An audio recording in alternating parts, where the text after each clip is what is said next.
So we have about 45 minutes to talk about procurement. And they always seem to put procurement at the end of the day.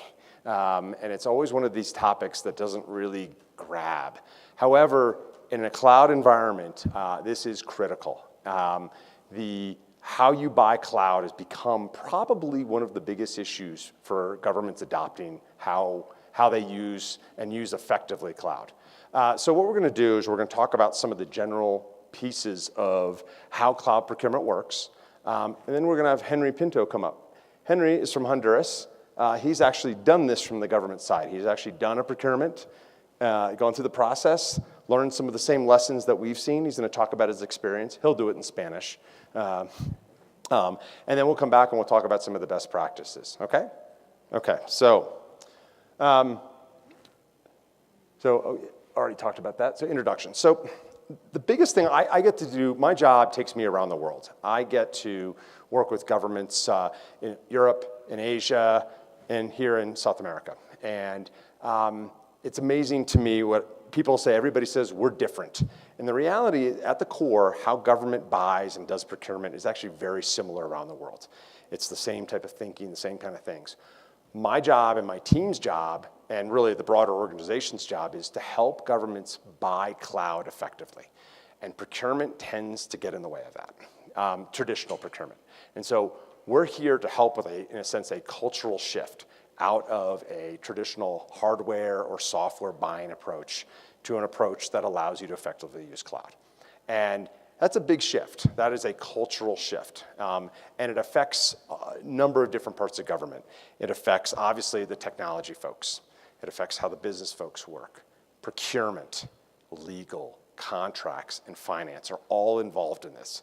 And so, one thing to think about as we go forward on this is how do you bring in those teams to drive those pieces forward, because they all have a say in it. And in the end, you end up with some governments. We've got a couple of governments we can talk about where they've actually reached a point where they can buy cloud reasonably effectively. And they're starting to really use it to transform how they use technology within their government. And that's where we want to get you to. Okay? So, I'll look at the English one. So, why is cloud different? There's an initial reaction that I'm buying more hardware or buying more software. And really what you're buying is you're buying access to a set of services, a set of building blocks online, and you're moving away from the traditional approach. So we have to get out of the thinking of physical resources, or get out of the idea of I'm building a specific set of solutions and I need a specific set of products to do that. You want to have access to all of those services.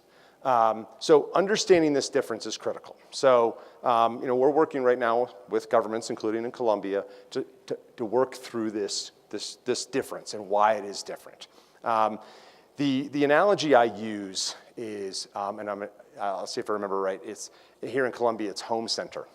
In the US, the Home Depot may be the equivalent. And what it is if you think about it that way, is you're coming in to access a set of services. You go to a home center to buy a set of things to accomplish something. We are these building blocks. And that's what we provide at an AWS level. And you go out and you try to find those, and you work either yourself to build something, or you hire maybe a contractor from a home center perspective, or a partner of AWS to help you build out a solution using the AWS tools. That is very different than buying from a system integrator in the traditional way where they build everything. So that is part of the cultural shift that we have to do. So I think probably everybody's seen this throughout the day, sort of understanding our model.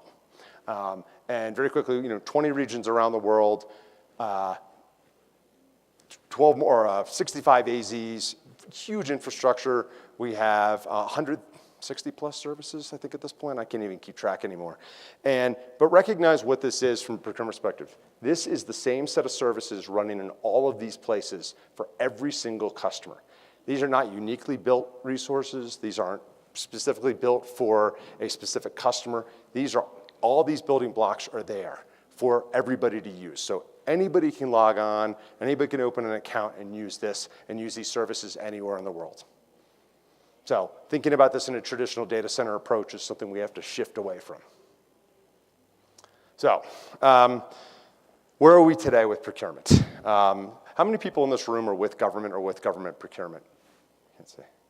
Okay, I see a couple of hands. So government procurement right now there's been a way of buying technology that's been around for probably 30 or 40 years that people are used to buying a certain way, buying hardware, buying software, or using a system integration approach to buy a solution. And so typically these approaches they take a long time. I've been through more procurements that have taken 2 or 3 years. They are very prescriptive. Here's exactly what I want, minimal flexibility. Typically they use traditional terms and conditions, and we'll talk about those. Traditional security approaches. This is the way we've done security. This is the way we're going to continue to do security. Fixed pricing. So all of these areas are sort of traditional ways of doing things, and this is part of what we have to shift out of is this approach. So how do you get to wide adoption of the cloud? So first is understanding what the cloud is. I was just talking to a government today, and I said, have you actually used it? Have you actually got on hands on keyboard or had somebody in your team do it? No, we haven't done that yet. And I can't tell you more. You have to understand the business model of how the cloud works. I'll never forget talking to a lawyer in Brazil, and we're back and forth arguing over this issue. And we said, let's look at the console and let's go in there and do it. And it was an aha moment when we did it. And so first, just understand how the cloud works. And it's really important to do that as you go forward. Second is understand the policies around how you operate. And often there are policies around security or pricing or data sovereignty, those kinds of things. Are they policies? Maybe they are, maybe they aren't. Maybe they're just sort of tradition, how you do things. Or is it a policy that can be shifted? So understand how traditional policies work with policies around the cloud. And that's an ongoing discussion that we're already having here in Colombia and elsewhere in the world. Understanding the security model. And we'll talk a little bit about the security model as we go forward. Procurement, and that's what we're here to talk about today, and that's a big chunk of this, is understanding the buying process. And finally, there's a cultural shift here, and I talked about that in the beginning, is there's a series of different groups within the government that have to think about how they shift their way of doing things. That's not easy. It can be a difficult thing to do. It is a journey, and we're happy, us and our partners, to help work through that. But ultimately, these are the steps that we've seen to get folks to wide adoption. And we've got some countries, I was talking earlier today about Singapore. Singapore has been through several steps of this, and they built out a framework, and it sort of worked. And they have finally just gone to a whole-of-government agreement with a number of CSPs, including us, and we're going to buy it and use it how you guys do it, is what they finally got to. It was a journey to get there. So we recognize the journey, and we're here to help you with that journey. So a couple things to understand, too. There is a conversation we have quite regularly about IaaS and then PaaS and then SaaS, and where do we slot these things? And all these, we have to fit these categories in, these lots. And I was actually talking earlier today about this, is I've been here at Amazon for 6 years. And if you asked me to put all my products into IaaS and PaaS, I would struggle with that even today. And the question is, does it really matter? Now, understanding that you need to access these services. So understand that there's some differences with them, but at the same time, you want to have access to all of them through one thing. Breaking them up into pieces makes things more difficult. On top of that, another aspect of this, too, with these 3 areas is terms and conditions, and making sure you understand how those terms and conditions work between the 3, not to have a blanket set, too. Another area to go into, but understand how that model works. Okay, so now, I'm talking theory, talking high-level things. We're going to talk reality with Henry here. So, welcome Henry to the stage. Gracias. Bueno, gracias por estar aquí y por darme la oportunidad de compartir la experiencia que tuvimos en Honduras. Primero que nada, quiero hablarle un poco sobre qué somos y cómo hemos funcionado y todo esto. Ya tenemos un poco más de 15 años, una cosa por el estilo, un poco más todavía. En el año 2001, la Ley de Contratación del Estado crea la Oficina Normativa de Compras y Adquisiciones. Y el 2002 se crea la Ley de Simplificación Administrativa. El 2005 se crea la primera versión de Compras, interesante, en casa, y todo el mundo súper emocionado. Yo fui parte del equipo que creó ese sistema que todavía está funcionando, por milagros de Dios. Posteriormente, el 2013, por ejemplo, apareció la ley de adopción de un modelo un poco más simplificado en términos de electrónicos. El 2014, por ejemplo, se crea la Dirección Presidencial de Transparencia y Gobierno Digital, y con ella ONCAE, que es la Oficina Normativa de Compras y Adquisiciones, se suma a esta dirección, que es a su vez dependiente de la Secretaría de Coordinación General de Gobierno. Vamos a sentar a nuestro amigo acá. Pues bien, llegamos en el 2019 a la nube un 4 de enero. Y el tema pasó por muchas aristas que ya vamos a hablar más adelante. Sin embargo, creo que para todos nosotros, todos los países latinoamericanos, tenemos en algunas áreas del conocimiento legal, no hay ningún abogado por aquí, ¿o sí? Ok, solo hay uno. Pero no todos, ¿verdad? Lo importante es que usted está aquí y que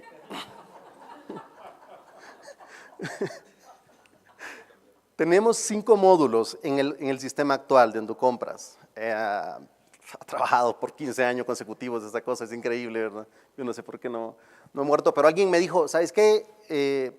Porque yo estaba en otro sitio, me llamaron, me dijeron la idea de que iban a subir Compras a la nube, y me llamó la atención. Simplemente ese sistema es una especie de hijo mío, ¿verdad? Y ahora tendré que apagarlo y tendré que encender el otro. Y es sumamente interesante. De esos 5 módulos, 2 están en la nube en este momento. Tenemos registro de proveedores, sumamente interesante, y también tenemos el proceso de difusión de procesos. El 2018, en septiembre, Amazon firmó un memorándum de entendimiento con nuestro gobierno, donde tenía 3 objetivos principales. Y cuando lo leí, y cuando leí la visión de ONCAE, me sorprendió, porque un objetivo de ese memorándum de entendimiento era el hecho de modernizar el Estado, de simplificarlo, de darle más seguridad y, por supuesto, los costos. El segundo objetivo era un tema de capacitación, ¿verdad? De trabajar muy fuertemente con las universidades públicas y privadas. Y el tercer objetivo, también que está muy en el ambiente de Colombia, tiene que ver con el tema de apoyar las startups, por ejemplo. Y eso es lo que hace hoy día ONCAE con estos servicios en la nube. Eficientiza, busca la transparencia a lo máximo posible. Les cuento que implementamos un sistema nuevo, ¿verdad? Pero el tema allí es que las nuevas tecnologías son las que precisamente incorporar nuevos medios tecnológicos es uno de los objetivos nuestros, y con Amazon Web Services lo estamos logrando. No ha sido fácil, sin embargo, todo reto es una gran oportunidad. Eso de puede llover en cualquier lugar era un tema de estas carreras que les comenté hace un ratito, ¿verdad? En la universidad, y estos profesionales, y decían, pero es que eso es inseguro. ¿Dónde va a estar nuestra información? Bueno, ¿dónde están sus correos electrónicos? Podríamos preguntarnos, ¿verdad? ¿Dónde estarán sus fotos de WhatsApp?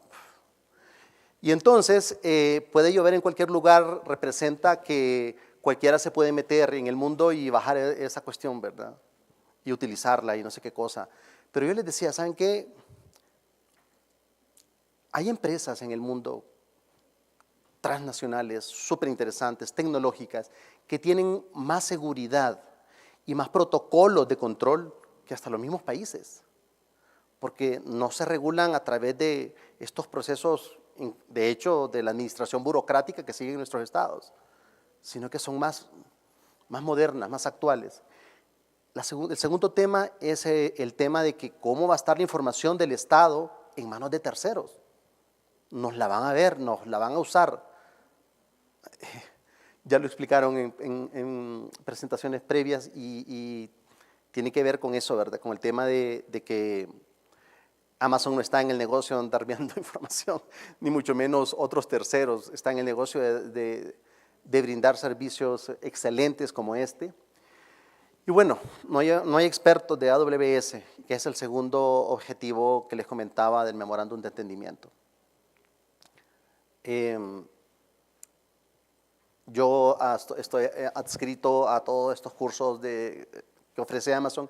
Me parecen fantásticos porque no tengo que ir a una universidad, me parecen fantásticos porque los llevo a mi tiempo y me parecen súper interesantes porque a través del aprendizaje que uno lleva, de las herramientas y de las miles de cosas que tienen, uno puede crear otros conocimientos y otras oportunidades de negocio para su negocio, ¿verdad? La legislación nacional, como gracias a Dios, y la abogada me va a ayudar, la ley se interpreta. Entonces pudimos interpretar para bien este tema, ¿verdad? Y pudimos aprovechar esta oportunidad para eso, para entrar en este proceso de por primera vez un sistema de compras y adquisiciones del Estado estar en la nube, con un gran esfuerzo, créanlo, pero sinceramente me sorprendió cuando comenzamos la producción, cuando estábamos en producción de Compra 2, y fue tan sencillo todo. Realmente tenemos, por ejemplo, unos servidores de capacitación en casa, y ya les digo, creo que nos hemos tardado como un par de meses en arrancarlo, ¿verdad? Pero esto funcionó de una forma mucho más simple. ¿Y qué vemos nosotros como usuarios? Miren, primero que nada, creo que vemos que el negocio de la empresa privada es diferente a la empresa pública. Y todo el mundo me va a decir que sí. Pero hay algo en común entre los dos, ¿verdad? Que es el tema de plata, ¿verdad? Todos andamos buscando economizar. Y si bien uno anda buscando utilidades, el otro anda buscando brindar valor a la plata de los ciudadanos. Y qué interesante todavía más cuando se genera ese valor a la plata de los ciudadanos a través de compras eficientes y que estén disponibles y que estén todos los días de todo el año, ¿verdad? Por otro lado, el tema tecnológico nos llama muchísimo la atención, ¿verdad? Comprar una memoria RAM con todos estos procesos, con posibilidades de mejora, voy a decirlo, en adquisiciones del Estado, comprar un disco duro, explicarle a alguien, oiga, mire que esta motherboard se arruinó y se tarda 2 meses en que llegue de regreso. Eso es fantástico. La tecnología de Amazon Web Services nos ha permitido y nos va a permitir poder elastizar esos servicios, ¿verdad? El costo ya lo hablaba hace un ratito, y el tema de mantenimiento todavía mucho mejor, ¿verdad? Hoy día yo tengo mi equipo enfocado, trabajando o capacitándose en temas que tienen que ver con AWS. Y es algo como un vicio, un muy buen vicio, ¿eh? Y el tema de disponibilidad. Nosotros antes, en años anteriores, hemos tenido una caída de que una o 2 veces, 1 o 2 días por año, pero con el sistema actual. Sin embargo, con evidentemente está probado a nivel mundial que su prestación es permanente, ¿no? Y bueno, ¿para dónde vamos? Tengo 6 proyectos en mente, por lo menos de los que he hablado públicamente. El tema de la firma digital avanzada, hoy precisamente se lanzó un proceso para invitar a las empresas en Honduras a participar en la firma digital que va a ser integrada en estos servicios de AWS. También el tema de la integración con otros sistemas del Estado y con la empresa privada nos va a facilitar muchísimo eso. De hecho, nuestro nuevo sistema de compras y adquisiciones está conectado con la Secretaría de Finanzas para poder asociar una compra, la planificación. Imagínense que desde la planificación uno puede estimar cuánta plata va a gastar en un trimestre, ¿verdad? Pues bueno, en la ejecución lo que sucede es que es adjudicada la empresa o la persona, y esta información se va a través de estos canales de comunicación, esta interconexión que hacemos con el sistema de finanzas del Estado y allá sigue otro proceso. Y el caso aquí es que tenemos una trazabilidad muy linda desde la planificación hasta que el tipo, por ejemplo, entrega el bien o servicio, ¿no? El tema del ahorro, yo lo he tomado como personal y es un tema de hacer una investigación comparativa entre la eficiencia de los costos con la cuales, los costos con los que incurríamos antes con respecto a lo que hacemos ahora. Y voy a hacer un data mining bastante profundo porque me llama la atención y me interesa poder justificar que vamos para la nube y que la nube no esté del todo mala, porque parece que pues en nuestra civilización la nube es algo esotérico, oscuro, allá, que llueve y toda la cosa, pero tenemos grandes oportunidades, ¿verdad? El cuarto tema es que para ambos sistemas, donde tú compras uno y donde tú compras dos, estamos extrayendo información sobre datos abiertos, los estándares de datos abiertos, lo cual me parece fantástico, ¿verdad? Para eso, para la ciudadanía, para transparentar procesos, para mejorar iniciativas inclusive. Y el tema de blockchain, estamos ahora mismo, la próxima semana, continúo con reuniones con un organismo internacional donde vamos a implementar blockchain en alguna parte del proceso y lo vamos a asociar obviamente con AWS, ¿verdad?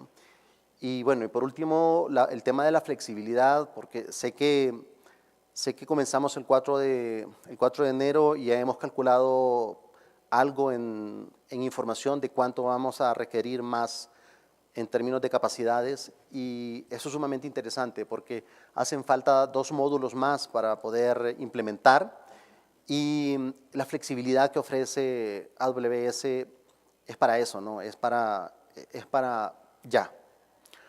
Finalmente quiero agradecerles su presencia, que me escuchen y que visiten nuestro sitio también, ¿no? Gracias, señor.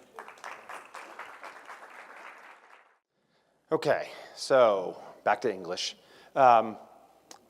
So what we're going to talk about a couple or 5 kind of core things we see about cloud. This is not everything, but it's a few things that are core around procurement and what you have to think about procurement. And so these are some very high-level sort of discussion points. Obviously, there's deeper material out there, and we can talk about that as well. So first, we talked about performance-based requirements. What we run into is we've talked about going back to the traditional approach. And we just actually ran into an RFP in another country today that the CIO's office, very excited about doing this, working with cloud, took these ideas and brought it into their procurement shop. There was never discussion between the 3 or a cloud provider like Amazon. It just went into the black hole of procurement. And what they did is they created, using their traditional approaches, a very prescriptive, a very traditional procurement approach. And so now we have a document that is going to be very difficult to use cloud effectively. What we have to shift away from is that very specific list of things and understand the broader use of cloud and how you build solutions with these building blocks. We want to have those building blocks and all of them available. We don't want to have to sit down and prescribe them. An example that we run into is creating a list. Here are the services we want, fit your services into them. And trying to fit our services into a set of prescribed requirements is actually impossible. If you go back to the original, not impossible, but very difficult. If you go back to that list of all those regions that we have and all those services that we have, us trying to fit our services and change them for each individual contract is something that doesn't work with the model. So we want to make sure we're focused not on the details of the line items and the requirements. It's actually, what is the performance that I want to get? And a good cloud procurement, a good cloud framework, a good cloud contract works around how you what you're ending up with. How well can I build a website? How fast and how effective can it be? How can I build a database? Do I have the right types of databases to do this? Will they run effectively? Is the high availability there? How do I bring these pieces together, and can I grow them and shrink them as I need to? It's focusing on the performance and building a contract to do the performance and allow the performance to be used. So, a few other things on the bottom there. We talk about some of the, and we'll talk about some of the certifications, but bringing in sort of traditional approaches around certifications and how a data center should operate. And I'll give you an example. There's another country in the world that brought in data center specifications. And one of the specifications was the thickness of the door. The thickness of the door. And somehow we know this, but our doors were a couple of millimeters short of their thickness requirement. And so that is an incredibly prescriptive requirement that has absolutely no bearing on how well you're going to operate on this. And so these are the kind of things to think about, is to understand that and allow these cloud providers to understand how they work and understand the security and all the pieces that are there, but allow them to be what they are. So over-prescription is one of the first areas that you want to understand as you're going forward on this journey. So another area is around procurement and how you buy. The initial approach, we talked about the home center analogy earlier. The initial approach is always, I want to go direct. I want to buy AWS. We are happy to do that. But we want to make sure that buying agencies, procurement or other, understand what's necessary in this. First, you can buy from us directly, but there are other options that are out there.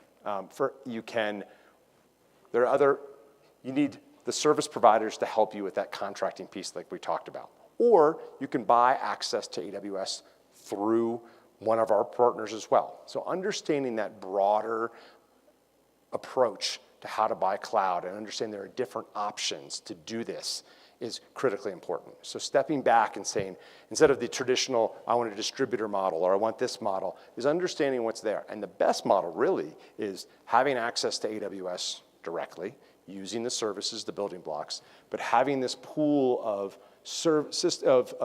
managed service providers, consultants, trainers, because the cloud is a big place. There's a lot you can do with the cloud. I feel for our solution architects. You watch their face at reInvent where we release our new services, and you see them excited but also terrified at the same time when there's 30 new services that they have to learn. And having that ability to keep up with that and having the services to do that is critical. So the takeaway from this is understanding the different models that are there and finding the best model for you and working through that model. So we talked about the direct and indirect methods, a couple of areas, and these are just very high-level things of approaches to how to buy cloud. First, we've seen countries, including the United States and in Europe, use an existing contract. They actually try to fit in cloud into potentially a hardware contract. Not the best, but it's a way to get started. It's an option, and we've seen it actually work. Or it works under a services type contract where cloud could be bought. So it's an option to think about. Creating a mechanism to buy cloud is really where we want to get to. And having a cloud-built buying mechanism. And I don't use the word framework or RFP, just whatever the buying mechanism that works within the country and the government. Buying through, like what I said, we have different types of partners. In a sense, you can buy from a partner who will actually run your workload for you on AWS. That's great. Or you can buy through a partner so you can actually put your fingers on the console and do the work yourself. Either one. Best way is to actually have both. Finally, cloud can be included as part of just a standard tender or RFP. Maybe this is one that a system integrator is going to build a broader solution. A tender can be written in a way that cloud could be included. Remember the prescriptive part I talked about? Don't overprescribe in the RFP about how that works. Instead say, how would you do the infrastructure? How would you build the platforms? And let the answer happen. Pricing. Again, pricing is an area that we have to work through and teach and understand how the pricing works. So first, AWS is a very granular set of services on purpose. It gives you incredible flexibility to use our services in the best way possible for you. If you look at one of our price lists, We are literally past 20,000 line items for a region. Now that sounds a little daunting at first, but the reality is it's incredible flexibility to use, for example, like a server. We call it an instance. How to use that in the exact way you want, buying the right kind, running the right operating system for you. We give that kind of flexibility. You want to allow that flexibility into the contract. And we were just talking today about this. Again, I had some interesting conversations about contracts that are very limited. They only allow in a certain set of services. And there's a downside to having only access to a little bit of a fuller set of things. And so we want to help people work through to have full access to that and accept the pricing model of how the cloud works, whether it's us or another cloud provider. There are these models, accept those commercial models rather than trying to impose a specific set of pricing, because doing that really takes away the benefits of the cloud. Other areas that we have to work through is different pricing models. Trying to compare different cloud providers and how they work.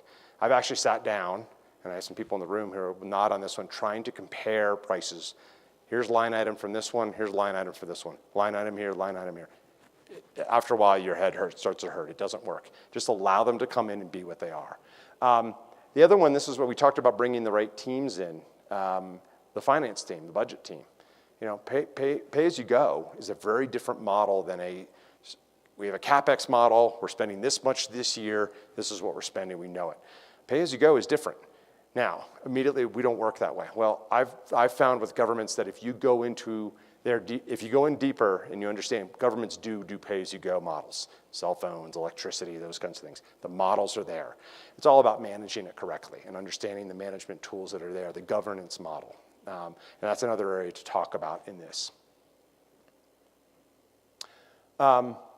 The shared responsibility model. This is a real critical part. This crosses all of what AWS does. And when you have a solution architect come in, they'll talk about this. Salesperson will talk about this. Procurement talks about this. This covers all of our services. You have to understand it from a procurement perspective. First, if you don't understand it, at the bottom is AWS. We are responsible for the security of the cloud. So that starts from the fences to the data center, to the access to the data center, all the way up in our compute, up to the hypervisor that's operating the compute instances. Above that is where the customer is working. You're working you have this workload on there, this website, or this database. You're responsible for the security in the cloud. So an example of that would be using our identity and access management and setting that up in the way that works for you. Encryption. Using our encryption tools to encrypt the data.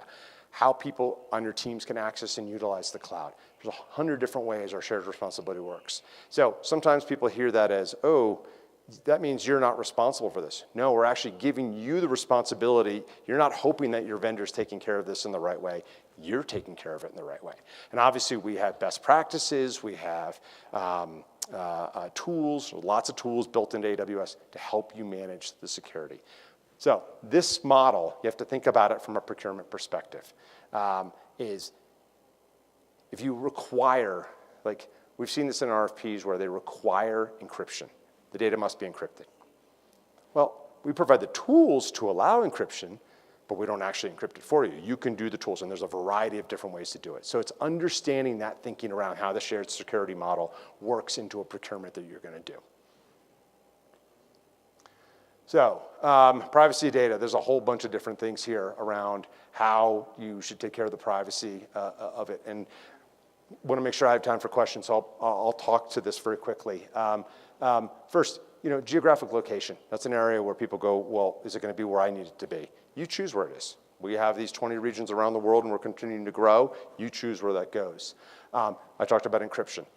That's your choice. All of these pieces are there. So these slides will be available afterward. You can go deeper on these slides, and we do have white papers, some very lengthy white papers on these subjects. They're fascinating reading late in the evening to read through, but no, they're seriously, when you need to understand procurement, it's worth doing the deep dive on. So we talk about also how accreditation works. Oftentimes, governments want to bring in the model they have for accrediting security and compliance. And they have a model, and they've used that model. And I'll give you an example. This is about 4 or 5 years ago in a country in Asia. They came in and said, we have this compliance model. Meet it. So we said, okay, we'll sit down and meet it.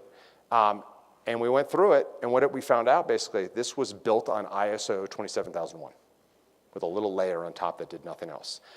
And so all of a sudden, we're sitting back saying, why do we have to comply with this model when we already, in a sense, do it? And most of the time with our accreditation certifications, we are already above and beyond that. So understand what the cloud provider brings to you rather than bringing your own, and understand how that works with the security you're trying to achieve.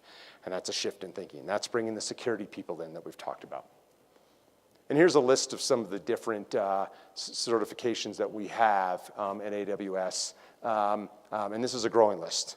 But understand how these work with the security and the accreditations and the compliance that you're trying to meet instead of imposing in that. And earlier in the slide deck, there was a talk about I think it's uptime. And it is a great certification for data centers. For AWS, it doesn't really work for how our model works. So asking us to meet a data center security model that doesn't work for cloud doesn't make a whole lot of sense. So putting that in an RFP and making that a requirement can be problematic. Finally, terms and conditions. Understanding terms and conditions and how the legal approach works is a critical step in this. Bringing hardware terms and conditions or software terms and conditions, sort of traditional terms and conditions, into a procurement or a framework approach typically inhibits the use of the cloud and typically can be very difficult to meet. This is where I love to try, and I know one of our lawyers is in the room, is try to have legal talk ahead of time, well ahead of time, to have an understanding. Because I've learned that when people have an understanding of why legal is a little bit different, then an interesting conversation can happen. So typically you have to think about this as a set of commercial terms, a commercial set of services. And terms and conditions need to go with that. So imposing traditional one-time terms and conditions can be difficult. Understand those commercial terms as you go forward. So finally, let's just talk about Colombia a little bit. We do sell cloud to the government in Colombia. Other cloud providers do too. There's a contract in place with our partners. This gives you a list of some of the different laws and methods that we have here. We're happy to go a little bit deeper around that. If anybody's with an agency, we can talk that through too. And what I've learned about these type of procurements, even here in Colombia, is this is an evolving thing. It takes time to learn this, and I know down here it's the same type of evolution that's happening.